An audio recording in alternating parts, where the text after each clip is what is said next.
Primetime local news, serving the Lakeland and Midwest regions. Good evening and thanks for joining us. We begin tonight with a look at Saskatchewan's COVID-19 numbers. One more person who tested positive for COVID-19 in Saskatchewan has died. It was someone in the 80-plus age group from the Saskatoon zone.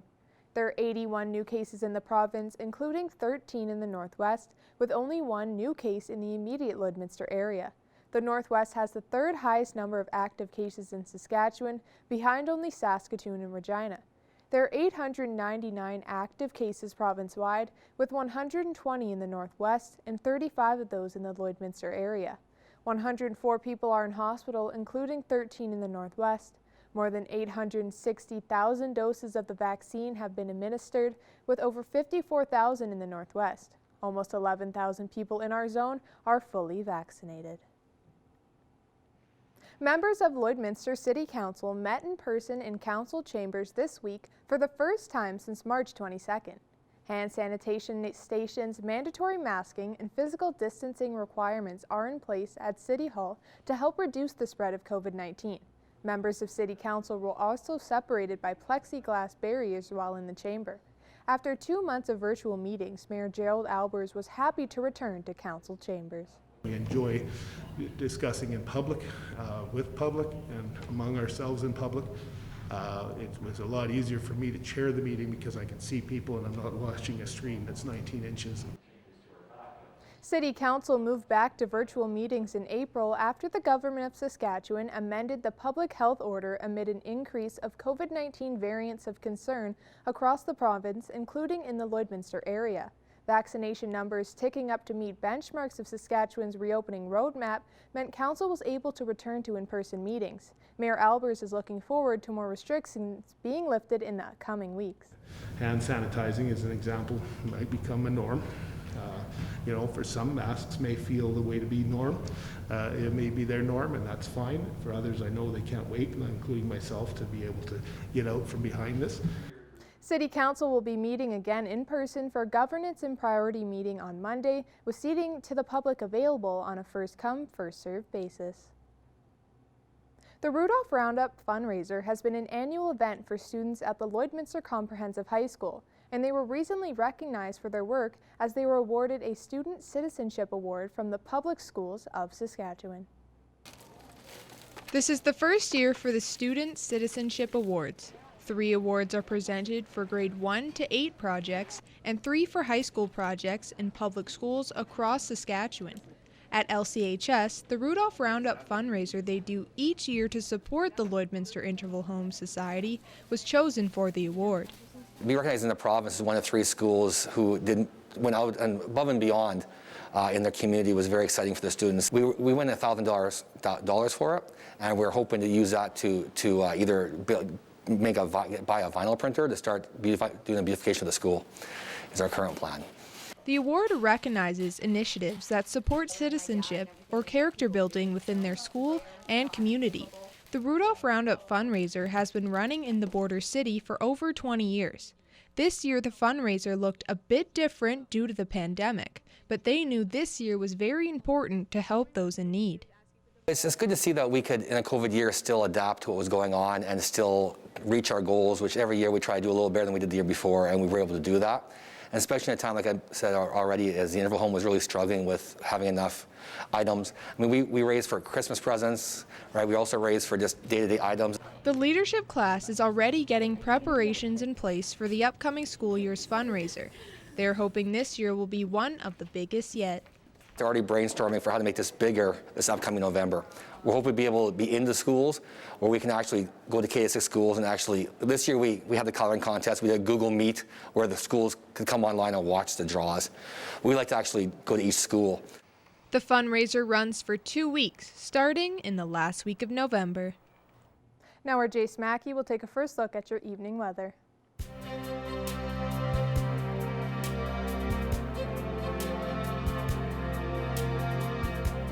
Well, thanks a lot, Jasmine. As we take a look at current conditions here in Lloydminster, right now we're sitting at 18 degrees and a partly cloudy, partly sunny day Winds are coming in at 34 kilometers an hour, but things are definitely a lot nicer than they were yesterday as we dealt with a lot of rain. We saw here in the Lloydminster area around 32 millimeters of rainfall throughout the day yesterday, and lots of cloud coverage, so it's nice to see the sun come out today, and we had a nicer day. Taking a look at temperatures across central Alberta right now, things are pretty on par as where they were yesterday, but just a lot sunnier, slightly warmer as we see 19 degrees in Cold Lake and Athabasca, 18 degrees in Whitecourt, Edson, Edmonton, and Red Deer, 17 degrees in Rocky Mountain House, and 15 degrees out in Jasper. Taking a look now here at central Saskatchewan, we see temperatures pretty on par, a little bit colder out in Saskatchewan, 16 degrees up in Meadow Lake, 19 degrees down in North Battleford, 18 in Saskatoon, 15 in Prince Albert, and 15 in Melford there. Now taking a look at North Battleford for your day right now, currently sitting at 19 degrees and partly cloudy, partly sunny. Overnight tonight things will cool down to 5 degrees, and tomorrow in North Battleford things will be 23 degrees, partly cloudy, partly sunny, and there isn't any rain in the forecast for North Battleford over the next few days. Taking a look now at Cold Lake, currently sitting at 19 degrees. Overnight tonight things will cool down to 6 degrees and warm up tomorrow for 22 degrees for the high in Cold Lake. There is a chance in the afternoon Cold Lake will be seeing some rain into the afternoon and could continue into the day on Sunday as well. Now taking a look at the next 3 days here in Lloydminster, we do have some nice temperatures on the horizon. Saturday we see a high of 21 degrees. Things continue to warm up on Sunday with a sunny day and 25 degrees. Almost 30 degrees on Monday. We have a high of 29 and lots of sun, and we'll be seeing a lot of warm temperatures as we continue through the next week. That's a first look at your weather forecast. We'll have more news after the break.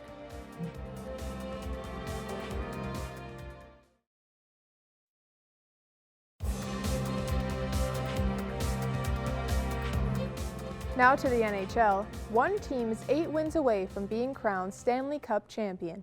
The Tampa Bay Lightning, New York Islanders, Vegas Golden Knights, and Montreal Canadiens have emerged from the divisions.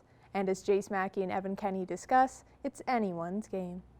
The Stanley Cup finals are getting closer and closer. On Thursday night, the Vegas Golden Knights knocked out the Colorado Avalanche in 6 games, wrapping up round 2 of the playoffs. Now ahead of the semifinals, Evan Kenny joins me to talk about the remaining 4 teams. Evan, thanks for taking this time. Yeah, thank you, Jace. It's definitely an exciting time, especially in the hockey world here. Yeah, playoffs, hockey is definitely exciting. People can really get excited for it, and we know we're getting closer to the end now. All these 4 teams had different roads to get to where they are, but can you just kind of go through some of the common characteristics to their success? Yeah, obviously, no team and no series is exactly the same. But like you said there, Jace, there are some common factors that have come into play here. First things first, each of these teams that did advance into these semifinals here, Jace, they were all the underdogs in their previous second round series there. So they all had to overcome, a team that was expected to beat them. And then as well, Jace, depth has been a huge common thing here between each of the successful teams. I mean, you just look at it. Vegas, for instance, you brought up that they just wiped out the Colorado Avalanche. Well, Vegas is so deep. Colorado really had to split up that dominant line of Nathan MacKinnon and Mikko Rantanen and Gabriel Landeskog just to sort of compete with Vegas. And, it was part of the reason why Vegas was able to take advantage of some of those other lines. The New York Islanders, you can't really tell who their first line is. They kind of just roll through all 4 lines there. Going to Montreal there, obviously they added in some more older, experienced players just to help with that depth. Eric Stahl, Corey Perry, these guys are really starting to step up huge. And then you got young Cole Caulfield, who people didn't really expect. He's this new spark plug for that team. And then finally, looking at the Tampa Bay Lightning, Jace, obviously they're the reigning Stanley Cup champions, so you can't take anything for granted when you're going up against them. And they were a fantastic team coming into playoffs. But now they also have Nikita Kucherov for playoffs and Steven Stamkos, who are both leading their team in points. So, yeah, just depth across the entire board, has definitely helped these teams' success. Now, another common thread between each team is goaltending. Each goalie has at least a .923 save percentage and less than 2.5 goal against average. So how important do you think goalies are going to be? Jace, they're going to be huge. They could be the make or break between each of these series. And, all 4 or 5 goalies, as we'll get into that in a second, will be huge and are fantastic goaltenders. Starting things off with the Tampa Bay Lightning, Andrei Vasilevsky. I mean, he is, in my mind, the best goalie on the planet at this current moment. I mean, he's played the most amount of games, and he's been huge in games that matter. In the 2 series clinching games, he has shutouts in each one of them, so he's an absolute rock there for Tampa. Obviously, Tampa's going up against the New York Islanders, so let's talk Isle here, Jace. Semyon Varlamov, he's been shaky at times. He was able to close out the series against Boston there, but when they got rookie Ilya Sorokin, who, he's come in, he's stepped up. He's only lost 1 game in these playoffs. And just with the system that the New York Islanders play, those 2 goalies fit very well and very comfortably there. Now let's talk Montreal Canadiens. Carey Price has absolutely stolen the Scotia North Division for this team. I mean, he's playing on top of his head. He's got the best goals against, or best save percentage, rather, in the playoffs, second best goals against average, and he's second overall in saves throughout this playoff. So he's been standing on his head and absolutely saving his team, in these games and saving them goals. Speaking of saving games and saving goals, Marc-Andre Fleury in that final game there, that third period, Colorado was really coming on, just absolutely firing everything to the net. He was able to turn them away. Specifically, there was an absolute crucial glove save that he made in that third period. So, he's 4th all time in playoff wins. So that veteran experience, plus just being a fantastic goalie, all 4 or 5 of these goalies are dangerous and could either win or lose their team a series. So with all that being said, Evan, what are the keys to victory for each of these teams? Well, Montreal, starting off there, obviously the Canadian team, us Canadians, we want to see them, start to succeed here. Montreal needs to be very, very disciplined coming up against Vegas. And when they do get on the penalty kill, they need to keep the momentum that they've had throughout this playoffs going. They score multiple shorthanded goals, and really being shorthanded, it seems like it's almost given them momentum throughout the playoffs. Now for Vegas, they need to take control of this series while Montreal's Jeff Petrie is out of the lineup. Jeff Petrie has stepped up and really been Montreal's #1 D-man throughout this whole season. So they really need to clutch up when it matters with him out of the lineup. Now looking to the New York Islanders versus the Tampa Bay Lightning here. Tampa Bay has been electric, especially with the man advantage. They score 41% of the time, 8 out of 11 games throughout these playoffs. They've gotten at least 1 power play goal, Jay. So that'll be huge for them. And then on the flip side, the Isle need to get back to their hockey that they were playing in the regular season. I feel like they've started to loosen up a little bit, maybe played a little more sloppy, not quite that tight defensive game that we're used to seeing from the Isle. So, each of these teams needs to do this, plus obviously a lot more to be successful going forward. Well, thanks a lot, Evan, for taking some time to break down the playoffs. And Vegas and Montreal are going to be kicking things off this Sunday, while Tampa and the Islanders will have to wait until Monday night. And by the end of the month, we will have our Stanley Cup final matchup. Now we're Jace Mackey. We'll take another look at your weather forecast.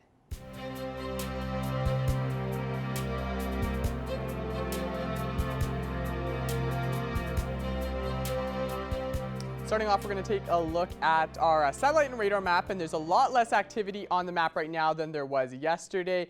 A lot of that has moved into Saskatchewan, and the bulk of that big precipitation and kind of thunderstorm cell is now near the southern part of Saskatchewan, near the Saskatchewan and Manitoba border in the Estevan area. As we continue to look at temperatures across our region, fairly consistent to where things were yesterday, slightly warmer. We have 19 degrees up in Lac La Biche, Cold Lake, 18 degrees in Bonnyville, St. Paul and Edmonton, 19 degrees in Vegreville and Marwayne, 18 degrees in Vermilion, here in Lloydminster, Wainwright, and 19 degrees down in Provost. Taking a look now over into Saskatchewan, things are a little cooler up north in Saskatchewan, 14 degrees up in Alacrosse and Green Lake. Meadow Lake is sitting at 17, same as Pierceland and St. Walburg, 19 degrees down in Maidstone and North Battleford, and the warmest part in the province in Saskatchewan is down in Macklin, sitting at 21 degrees for the day tomorrow. Things warm up a little bit, 23 up in Alacrosse and Green Lake, as well as Meadow Lake, 22 in Pierceland and St. Walburg, as well as Maidstone, Macklin, and 23 degrees for the day tomorrow in North Battleford. There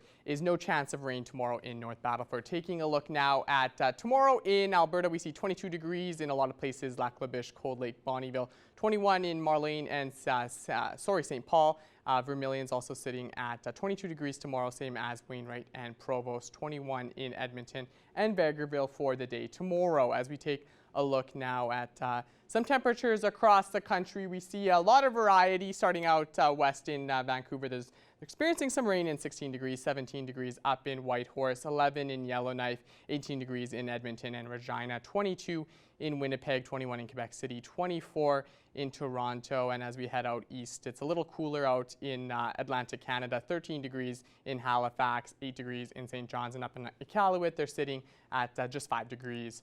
Now taking a look overnight tonight across our region, there is no chance of rain, and we have some pretty reasonable conditions, 7 degrees in Meadow Lake, Paradise Hill, Myrnam and Provost, 12 degrees in Alacrosse, 6 degrees in Pierceland and Bonnyville, 5 degrees in Unity, and Wainwright overnight is going to be seeing 6 degrees. As we take a look now at the next 7 days in Lloydminster, we have a nice weekend and things really warm up as we head out through the rest of the week. So 21 degrees starting off on Saturday, 25 on Sunday. We start off with your week on Monday. We're going to be seeing 29 degrees and a sunny day. Sun will continue on Tuesday, where we'll have 31 degrees. Things will be a little bit windier. Sorry, on Wednesday we'll have 20 degrees for that high and 19 degrees on Thursday. Wrapping things up on Friday with 22 degrees. That is a look at your 7-day forecast. We'll have more news after the break.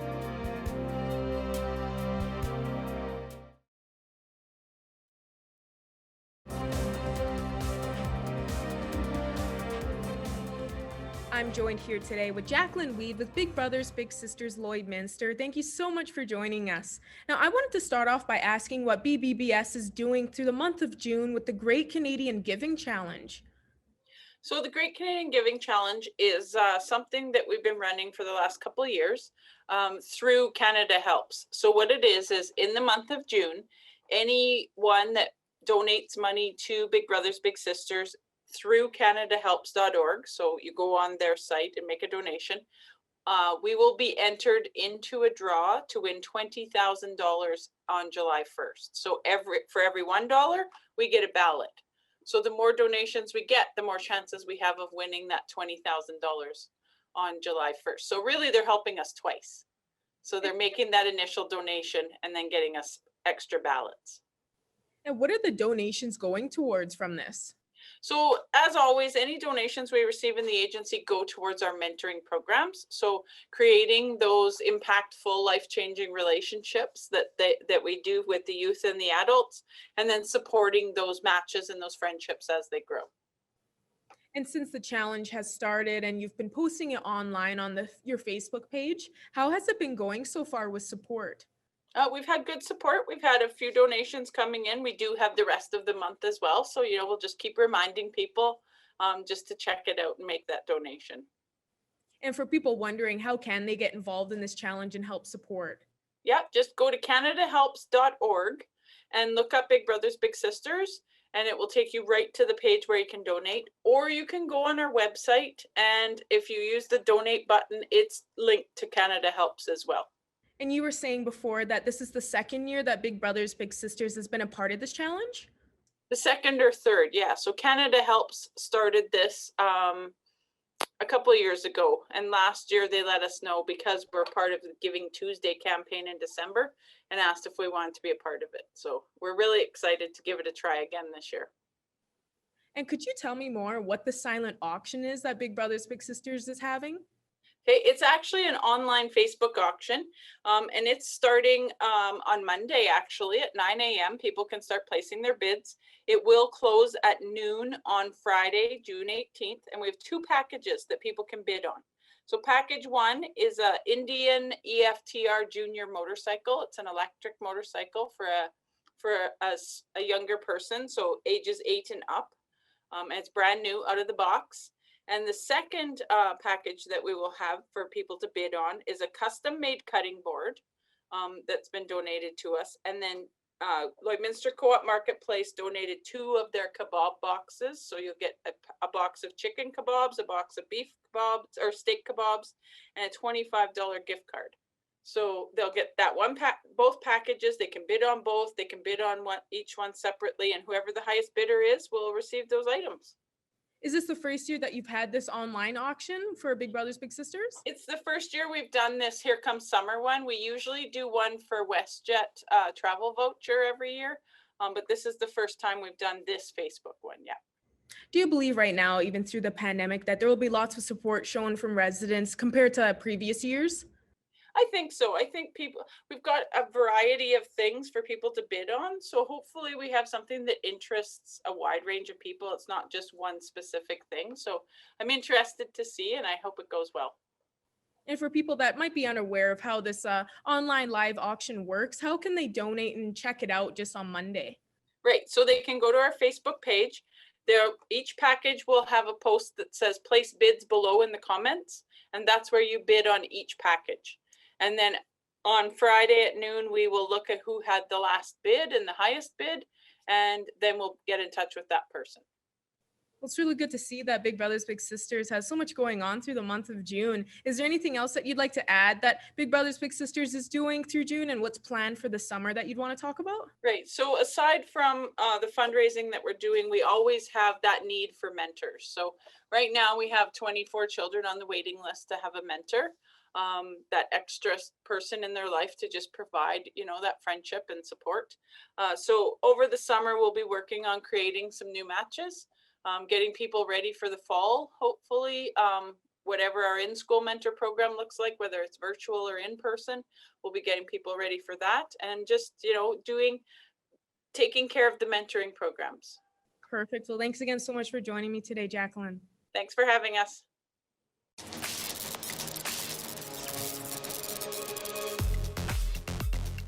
This weekend, you've got an opportunity to take in some live music outdoors and check out some really cool cars. Spiros wants you to celebrate summer with them. Their brand new patio is now open, and they want to treat you to some live outdoor music tomorrow. The Ernestine Hatpin Show will start things off with a great show for the kids. Tom Hall will perform, the Prairie Dogs, Jordan Pollard as well. If you're headed out, they ask that you bring your own lawn chair. Then on Sunday at Spiros, starting at 11, you've got an opportunity to see a really cool vehicle display. Celebrate summer with Spiros this weekend. The Vic Juba Community Theatre has just launched their latest fundraiser for their multi-purpose expansion space, and it's a delicious one. It's decadence and dessert. They've teamed up with the Lloydminster and District Co-op so that you can place your order now to enjoy some delicious food like cheesecake tarts, a Discovery cheese box, maybe you'll order the Discovery charcuterie box, or maybe you're going to pick the cinnamon rolls with cream cheese. Place your order before July 8th. They will be available for pickup on Wednesday, July 28th. And you can order by calling 780-872-7400 or go online to vicjubatheatre.ca. Go online to vicjubatheatre.ca on Wednesday night for a free live stream as the Vic Juba Theatre welcomes live music back to the stage. Performances from 3 groups, the 2 Guitars, the Darling Diva, and the Church Keys. And you can check that out for free this Wednesday night, starting at 7:30 online. Maybe you're starting to plan your next dream vacation, or maybe you just like to have some extra cash. Well, get your ticket now for the vacation raffle that the Lloydminster and Area Brain Injury Society has just launched. The grand prize, you get to choose a $10,000 travel voucher or $8,000 cash. Stop by the Labus office to get your ticket or call 306-825-7212. Well, whatever you choose to do this weekend, we hope you stay safe and stay healthy.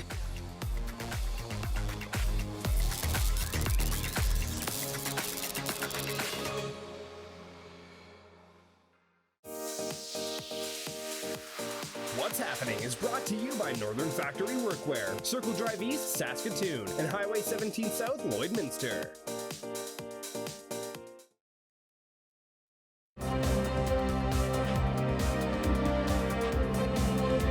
Joining us for the entertainment panel is Abby St. John. Abby, there's a few things on the agenda today, including the fact that Marvel did earlier this week unleash a new show onto Disney Plus, Loki, the very long-awaited standalone franchise show about everyone's favorite character from Thor. So, Abby, take us through episode 1 and what your impression was and what we maybe could expect later down the road here. I loved it. I thought that it was fantastic. It was a great first episode, and it really set up what we can expect for the next 5 episodes. It is a 6-episode series, just like the Falcon and Winter Soldier.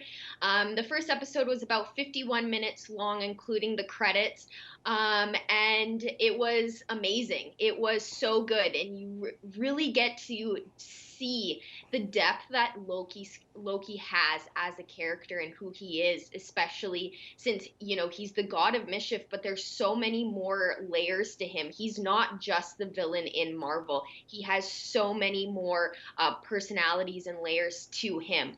And Tom Hiddleston and Owen Wilson's character Mobius, they have great chemistry. They are a great duo, and they really showcase that in the first episode. And it's also a more darker, more eerier type of comedy as well.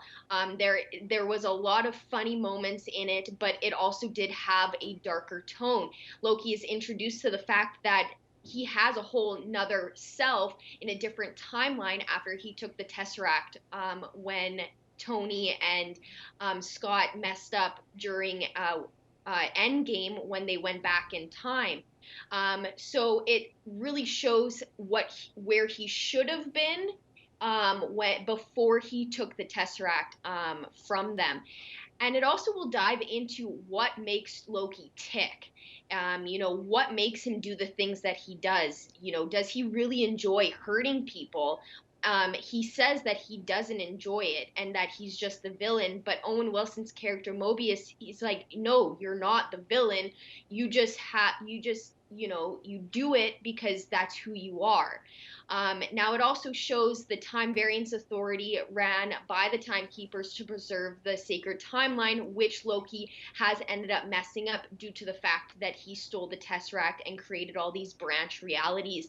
And it's also causing someone within the multiverse killing off TVA agents. So now Loki is going to probably help solve that and to stop whoever is killing those agents. And of course, we did see that chemistry, obviously, with Owen Wilson and Tom Hiddleston, like you said in the trailer. And it'll be interesting to see how it takes it forward. Like you said, it kind of picks off right that part of Endgame, and I guess we'll see what happens going forward. And Abby, a few trailers to talk about as well as we kind of wrap things up here on the panel. The first one is the new trailer that highlights one of the most famous TV evangelists, Tammy Faye, starring Jessica Chastain and Andrew Garfield. First impressions from me, I was really surprised. A lot of prosthetics had to be done, of course, on Jessica Chastain, but I didn't know, of course, she could sing really well as she did there in some parts of the trailer. So what can we take away? What were your overall impressions of that, Abby? I think she's the perfect person to play this role. She's very big and she has a lot of range. And like you said, shocked by her big, loud singing voice, and that is her actually singing in the movie. I think she does a fantastic job in the trailer alone and really showcases who Tammy Faye was as, like you said, a televangelist, and it will showcase her rise to stardom and then her ultimate fall when her husband cheats on her and then cheats out her viewers out of $150 million. So it's going to showcase her rise and her fall and where she goes after that. It also shows just how big of a AIDS and LGBTQ activist she really was back in the day, especially since, you know, Christians and evangelists, they didn't support gay rights and they didn't support AIDS rights. So she really, really sets the tone for who she was as a person. And I think Jessica Chastain was the perfect person, like I said, to play this role. And I think she's going to do a fantastic job. She did a fantastic job within the trailer. So I think the rest of the film will follow suit. And I wouldn't be surprised, excuse me, in the coming months, an award season, maybe see her possibly have that award circuit name pop up once again there. One of the last trailers, Abby, just before we wrap things up here really quickly, they finally dropped the final trailer for a very long-awaited sequel. I know we talked about this on the panel before, but the sequel to Space Jam released this new look, and also we get a new look at how Zendaya is going to be in the movie. I know a lot of people were not happy on Twitter about it, but what's your overall impressions of that, and what can we really get excited about Zendaya being in this movie? I think so. I think she's, you know, she has great range and she's a fantastic actress. And she's voicing Lola Bunny, who is an iconic character, especially in the first Space Jam movie. So I think it's perfect and I think she will do a fantastic job. And the film itself looks incredible. It looks very Space Jammy, but with obviously newer technology and new animation. It's more updated, and it shows more of the plot. We get more of the plot line, and it shows that LeBron James, his son gets kidnapped by AIG Rhythm, who's played by Don Cheadle, and in order to get his son back, he has to play a basketball game against his monsters. And so LeBron, he recruits the Toon Squad, obviously to play together. But the twist is, if they don't win, not only will he won't get his son back, but the Looney Tunes will be deleted from TV. So the lot is on the line, and I think it's going to be a fantastic movie. Like we've talked about before, it's its own movie. LeBron James has stated and made sure to state that this isn't a sequel, that this is its own movie with its own storyline. And I think we got to see that in the trailer. It wasn't like the first movie at all, minus the basketball game. So I think fans, newer fans and past fans, should get excited for it. And there's a little bit more of a family connection in that trailer. Of course, we saw that as well. And of course, lots of NBA stars expected to be in that movie as well. Abby St. John, thanks so much. Thank you. Thank you for joining us on Primetime Local News. Have a great night.